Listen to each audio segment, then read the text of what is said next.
A e keni venere se si disa njerëz duket se mbajnë një ketesi të patundur, edhe ne mes tes të hiu të gjetes.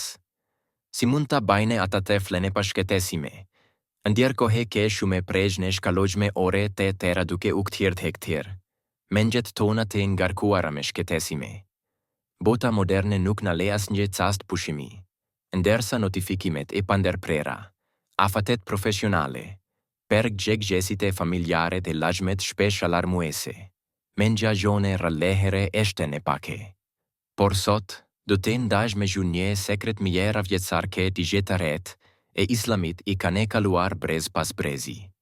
Një praktike kak e thjeshte sa përmbledhet në 3 fjale.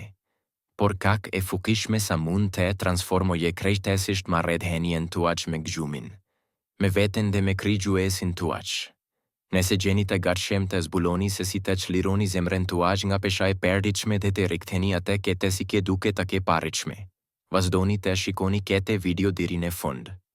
Agju ke do të mesoni mund të ndryshojë vërtet gjeten tuaj. A I ngjini kete skenar? Dita përfundon me në fund. I fikni dritat, shtriheni në gjastek. Dhe papritur, mendja guaj shperten si kurre me pare. Bisedat e mërzitshme të dites luakne si një kasete pa fund. A ishte agjo vendim I duhur në puna. A kam lenduar dike pa dashje. Si do ti menakshoj keto veshtiresi nesër. Pak gja e nates, ke duhet të gjete një strehe. Behet një amplifikues per keto mendime ke valojne. Dhe sa me shume të perpikeni ti beni të heshtin, ak me shume ato duket se intensifikohen. Kjo nuk eshte thjesht në gje sheshqe gjumi. Shte në gje simptome në gje shkeput gjegje me të tele. Në kete garete të cmendur ke po bejme, kemi hëmbur diçka thelbesore.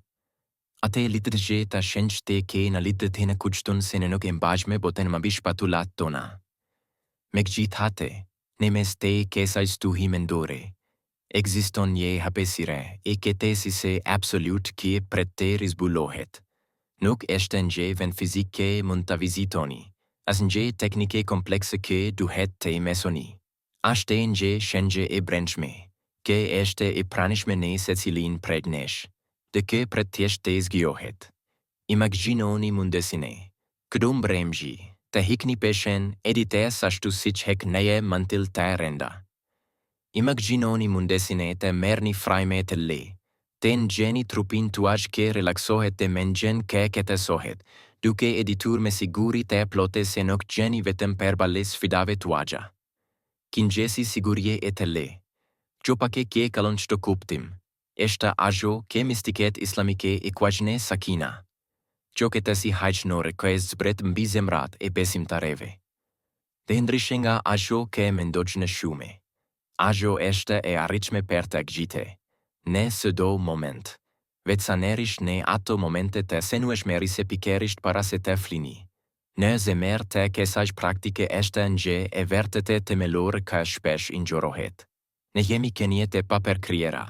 Ne një evoluim të vazhdueshëm. Gabimi eshte pjese e natyre sonë njerëzore. Kja do dite kofte me vete digje apo jo. Grumbull loj me pendime. Gabime. Fjale ose mendime ke nuk gjane ne perputje me versionin tone me te mire.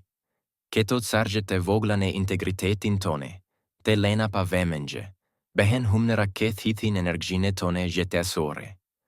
Në kundershtim me vizionin dashkues ke disa mund, te kene per shpirteroritetin. Islamina meson se falia nuk eshte një hekqedore e detiruar ke gjepet pas një pendese të randej. Ajo eshte njeftese e përhershme, një durate ke ofrohet për here. Profeti Muhammed, pakqa kofte mbi te. Ta, kush kërkon falgje ka një rrugjedalgje për qëdo veshtiresi dhenqe zgjidhje për qëdo problem. Ki premtim I gjashte zakonshëm në kushton se falja nuk eshte vetëm një çlirimi nga e kaluara, por gjithashtu një qeles për një te ardhme me te ndritur. Kur kërkoni falje me sinceritet, krigjoni literalisht një hapesire të rebrenda kenje suaj. Një hapesire ku pakja mund të vendoset, ku udhazimi hajnor mund të depertoje, ku zgjidhje të papritura mund të shfaken. Shokeria gjone vlerëson kontrollin. Ky nga famigjeria, na mesojnë te kontrollojme emocionet tona, te planifikojme te ardhmen tone, te parashikojme çdo skenar te mundshëm. Ki iluzioni kontrollit mund të jete bara me e rende ke mbajshme. Sepse e vërteta, ke e di me te gjithë intuitivisht, por e rezistojme te pranojme plotësisht. Eshte se ne kontrollojme vetëm një pjesë të vogël të realitetit tone. Sa herë planetet tuaja perfektisht të orkestruara janë shperbere nga e papritura. Sa herë keni kuptuar se bekimet tuaja me te medha kanë ardhur nga rrethana që nuk do t'i kishit zgjedhur kurrë. Dorezimi ndaj vullnetit hijnor nuk eshte një akt dorezimi ose pasiviteti. Përkundrazi, eshte akti i guksimit suprem. Njohja se, me gjithë inteligjencën tone dhe përpjekjet tona, kemi nevojë për një udhëhezues me të lartë. Shtesi një udhëhetar kë, pasi ka luftuar kundër rjedhave, vendos në fund të hape velen dhe të lexoje e renta koje. Papritur, ajo që ishte lufte behet falezim, ajo që ishte rezistence behet harmoni. Çado mbremje, kur shkiptoni këto fjalë fukishme që do të ju zbuloj se shpeshti, beni pikërisht këte. Hapni velen e shpirtit tuaj të lexoni forces hijnore të ju udhëheke përmes ugjerave shpeshta turbulta të eksistencës. Fukja e falënderimit në një bote që na shtin vazhdimisht të dëshirojme me shume, të vrapojme pas kelimit të ardhshëm, të krahasojme veten me të qeret. Falënderimi mund të jetë akti shpirtëror me revolucionar që mund të ekzistojë. Falënderimi nuk është thjesht një gjendje e kalueshme kënaqësie. Është një orientim thelbësor i kënjes, një mënyrë për të parë botën që transformon literalisht përvojën tuaj të jetës. Kur zgjedhni me vetë digje të njohni bekimet e panumerta që mbushin ekzistencën tuaj. Nga mrekullia e frymëmarrjes suaj deri në kompleksitetin mahnitës të trupit tuaj. Nga bukuria e perendimit të diellit deri tek buzëqeshja e nxehtë e dashuri. Krigjoni një fushë vibratore që tërheq me shumë bekime në jetën tuaj. Tani që kemi përgatitur terrenin. Është koha të ju zbuloj këto tre fjalë të thjeshta por jashtëzakonisht të fukishme që mund të transformojnë në jetë tuaj, si pasojë të jetën tuaj. Këto tre fjalë janë: Astaghfirullah, alhamdulillah, Allahu akbar. Astaghfirullah, kërkoj falje nga Allahu. Kjo fraze e thjeshta është një celeske hapderen e klirimit të brendshëm. Duke e shkiptuar me sinceritet, e pranon njerëzoren tënde, per ka fon pa per kryergjen tënde dhe hap zemren tënde per pastrimin hijnor. Hek barren e gabimeve tuaja, te vogla dhe te medha, dhe liroheni nga ndikimi i tyre në ndërgjegjen tuaj. Alhamdulillah. Falenderimi i takon Allahut. Këto fjale e riorientojnë mengjëherë vëmendjen tuaj, drejt bollekut dhe gjomëngëses.